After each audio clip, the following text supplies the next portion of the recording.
What's your I did not see that one coming story? So this happened when I was 23 and living alone for the first time in this sketchy but affordable apartment complex on the edge of town that I could actually afford on my sad entry-level salary. It was one of those places where you never really talk to your neighbors beyond awkward hallway nods, which was fine by me because TBH, I'm not exactly a social butterfly anyway. So there was this guy living across from me, let's call him Jeffrey, who I'd sometimes see in the hallway or parking lot. Tall, kinda average looking, maybe early 30s. Nothing remarkable about him except he always wore these bright yellow sneakers, which became my mental nickname for him. Yellow shoes guy in my head. At first, everything was normal, boring apartment life. But then I started noticing weird things. Like sometimes when I'd get home from errands, he'd suddenly appear in the hallway within minutes. Or when I'd leave for work, he'd be coincidentally checking his mail. It wasn't super obvious, but enough that my spidey senses were tingling. I tried brushing it off as paranoia, but then things got weirder. I started finding little things outside my door. Once a cupcake in a box, another time a book of poetry, and once even a little potted plant.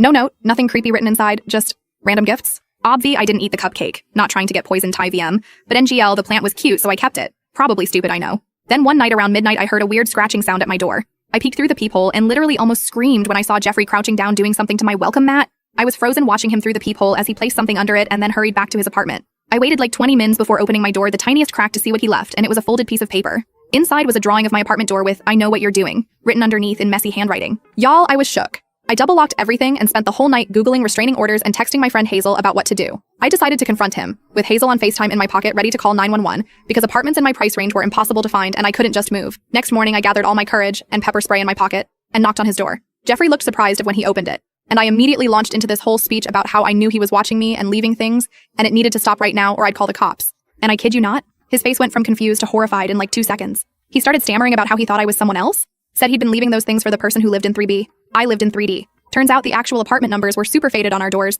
and this man with apparently terrible eyesight had been accidentally stalking me instead of his actual crush who lived 2 doors down. The girl in 3B was Mira, who he'd met at the laundry room and had been trying to woo with these weird little gifts for weeks. The note wasn't even threatening. It said, "I know what you're doing," because apparently she'd mentioned starting a home garden and he was leaving her gardening tips. I ended up being the one who had to explain to poor Mira why this random dude thought they had a connection.